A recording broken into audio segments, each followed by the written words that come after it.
नमस्कार। आपका एक बार फिर से स्वागत है। तो आज हम फिर से एक बारी बात करते हैं लोन के बारे में। लोन वैसे तो हर चीज़ पे अवेलेबल होता है। जैसे कि आप पढ़ाई स्टार्ट करते हैं तो एजुकेशन लोन, उसके बाद होम लोन, गाड़ी खरीदनी है तो कार लोन या two wheeler loan, business loan, personal loan, even शादी के लिए लोन, कपड़ों के लिए लोन और ग्रोसरी के लिए लोन भी अवेलेबल है और ट्रैवलिंग के लिए लोन भी अवेलेबल है। अगर हम कोई भी लोन लेते हैं तो ये हमारे लिए काफ़ी इम्पॉर्टेंट होता है कि उस लोन की रीपेमेंट हम कैसे कर रहे हैं, या ये लोन हमारे ऊपर बोझ तो नहीं बन जाएगी।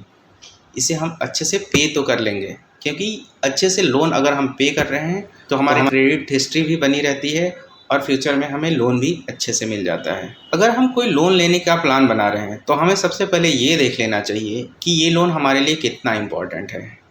अगर ये इम्पोर्टेंट है तो ही लोन लीजिए, अगर इम्पोर्टेंट नहीं है तो बिल्कुल भी लोन ना लें, क्योंकि अगर हम बहुत ज़्यादा लोन लेंगे तो आपकी ईएमआई भी बहुत ज़्यादा बढ़ जाएगी और बहुत ज़्यादा ईएमआई लेने से आपके इंटरेस्ट खर्चे भी बहुत बढ़ जाएंगे और आपकी सेविंग घट जाएगी और बड़ी ईएमआई को पे करने में आपको परेशानी भी हो सकती है अगर आपका इनकम कम है तो। उसके बाद ये देख लीजिए कि ये जो लोन ले रहे हैं आपके लिए कितना बेनिफिशियल है। अगर ये बेनिफिशियल नहीं है तो बिल्कुल भी ना लें, बिकॉज कि अगर आप कोई लोन ले रहे हैं और आपके पास इनकम कम है और बहुत बड़ा प्लान बना लेते हैं ट्रैवलिंग के लिए, तो वो आपके लिए नुकसान हो सकता है। लेकिन आपकी इनकम अच्छी है और आप ट्रैवल करने जाना चाहते हैं तो आप जा सकते हैं, उसमें कोई दिक्कत नहीं है। तो हमेशा इसको एक मॉनेटरी वैल्यू में कैलकुलेट करें और वो बेनिफिशियल लगे तो कीजिए, अदरवाइज ना कीजिए। उसके बाद आपको लोन अमाउंट भी ध्यान से डिसाइड करना चाहिए, क्योंकि लोन अमाउंट बहुत बड़ा हो जाएगा तो आपको पे करने में बहुत परेशानी होगी, क्योंकि बड़े लोन अमाउंट की ईएमआई बहुत बड़ी होती है। आपकी ईएमआई उतनी ही होनी चाहिए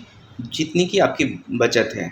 इवन आपकी बचत की 80% तक की आपकी ईएमआई हो तो ज़्यादा बेटर है। कभी भी इनकम के हिसाब से लोन ना लें, अपने बचत को ज़रूर देखें, क्योंकि अगर बचत आपकी नहीं है तो आपकी ईएमआई बड़ी हो जाएगी आपकी बचत से और उसे पे करने में आपको बाद में परेशानी होगी। उसके बाद आपको कौन सा लोन लेना है और किस बैंक से लेना है ये भी अच्छे से देखना चाहिए, क्योंकि लोन अगर हम सही बैंक से नहीं लेंगे और महंगा ले लेंगे तो आपकी ईएमआई बढ़ जाएगी और आपको पे करने में काफ़ी परेशानी होगी। अगर आपको लोन एक छोटे टाइम के लिए चाहिए, जैसे कि आपको 15 दिन या 1 महीने के लिए लोन चाहिए, तो आप इसे क्रेडिट कार्ड से भी यूज़ कर सकते हैं।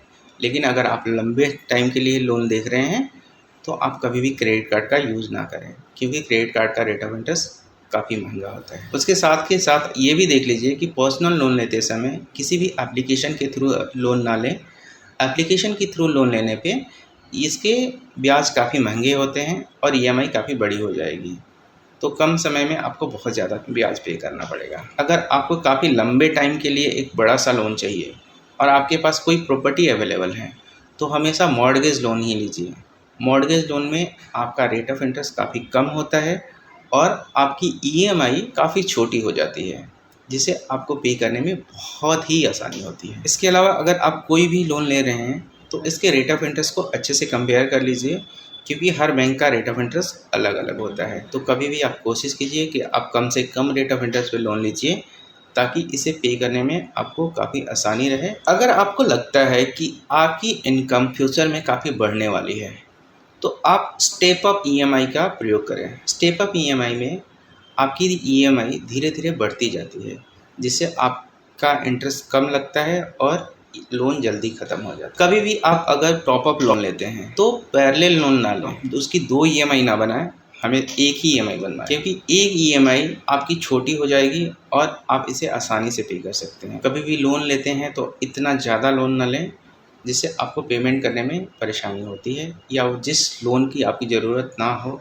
वो बिल्कुल ही ना लें। जितना ज़्यादा आप लोन लेंगे उसकी ईएमआई उतनी बड़ी होगी और उसे पे करने में आपको परेशानी होगी। अगर आपको लोन की ईएमआई पेमेंट करने में परेशानी हो रही है तो उसके लिए आप लोन कतई ना लें। उसके लिए आप लोन कंसल्टेशन कर लीजिए या कुछ और तरीके से उसको पे कीजिए। लोन को पे करने के लिए अगर आप लोन लेंगे तो आपकी ईएमआई और बढ़ जाएगी और अगले महीने आपको और ज़्यादा मुश्किलें आएंगी अपनी ईएमआई पे करने में। कभी भी आप अगर लोन ले रहे हैं तो रेट के टाइप को अच्छे से देख लीजिए। ये हमेशा रिड्यूसिंग बैलेंस पे कैलकुलेट होना चाहिए। अगर फ्लैट रेट ऑफ इंटरेस्ट पे आप लोन लेते हैं तो आपका इंटरेस्ट बर्डन काफ़ी बढ़ जाएगा और ईएमआई भी बड़ी हो जाएगी, जिसे आप पे करने में आपको काफ़ी परेशानी हो सकती है। लोन लेने के बाद हमें इसकी ईएमआई पेमेंट को भी बहुत ध्यान से देखना चाहिए। कभी भी हम लोन लेते हैं तो इसकी ईएमआई कभी भी बाउंस ना हो, तो उसके लिए हमें अपने अकाउंट में हमेशा बैलेंस रखना चाहिए। अगर हम अपना बैलेंस पूरे महीने ईएमआई से ज़्यादा रखते हैं तो ये ईएमआई कभी बाउंस नहीं होगी और आपकी बैंकिंग भी काफ़ी हेल्दी दिखेगी। अगर आप कभी कोई लिमिट यूज़ कर रहे हैं तो उसके प्रिंसिपल का भी पेमेंट करते रहिए, क्योंकि प्रिंसिपल पेमेंट नहीं करेंगे तो आपका लोन खड़ा का खड़ा रह जाएगा और आपका इंटरेस्ट बर्डन भी नहीं घटेगा। तो इसलिए हमेशा अपने लोन में प्रिंसिपल पेमेंट भी करते रहें। अगर आप बहुत सारे लोन इकट्ठे चला रहे हैं और काफ़ी टाइम तक पे कर चुके हैं और आपको लगता है कि आपकी ईएमआई काफ़ी ज़्यादा जा रही है, जिसको आपको पे करने में काफ़ी परेशानी हो रही है, तो आप इसे कंसोलिडेट करा लीजिए। बहुत सारे लोन की एक ईएमआई बनवा लीजिए, जिससे आपकी ईएमआई छोटी हो जाएगी और उसे पे करने में काफ़ी आसानी। कभी भी अपने लोन को रीस्ट्रक्चर ना करें। अगर आप लोन को रीस्ट्रक्चर करेंगे या सेटल करेंगे तो ये आपके सिबिल को इम्पैक्ट करेगा, जिसे बाद में आपको लोन मिलने में काफ़ी परेशानी हो। अपने लोन की ईएमआई कभी भी बाउंस ना करें। अगर आप लोन की ईएमआई बाउंस करेंगे तो इसमें बहुत सारे चार्जेस जुड़ जाते हैं, जैसे कि bouncing charges, late payment charges, penal interest, जिससे आपका खर्चा काफ़ी बढ़ जाएगा और उसे पे करने में काफ़ी परेशानी होगी। साथ के साथ आपका सिबिल भी ख़राब हो जाएगा, जिससे आपको बाद में लोन नहीं मिलेगा। अगर आप क्रेडिट कार्ड यूज़ कर रहे हैं तो ये ध्यान दें कि आप हमेशा क्रेडिट कार्ड के पेमेंट को मंथ वाइज पूरा का पूरा करें। अगर इसमें कोई भी आउटस्टैंडिंग होती है, इसके ब्याज काफ़ी ज़्यादा होते हैं, तो इसके ज़्यादा यूज़ ना करें, उतना ही यूज़ करें जितनी आप पे कर सकते हैं जल्दी से जल्दी। तो ये सब तरीके यूज़ करके आप अपने लोन को अच्छे से मैनेज कर सकते हैं और उसे बाउंस होने से बचा सकते हैं। ईएमआई अच्छे से पे कर सकते हैं, आसानी से पे कर सकते हैं।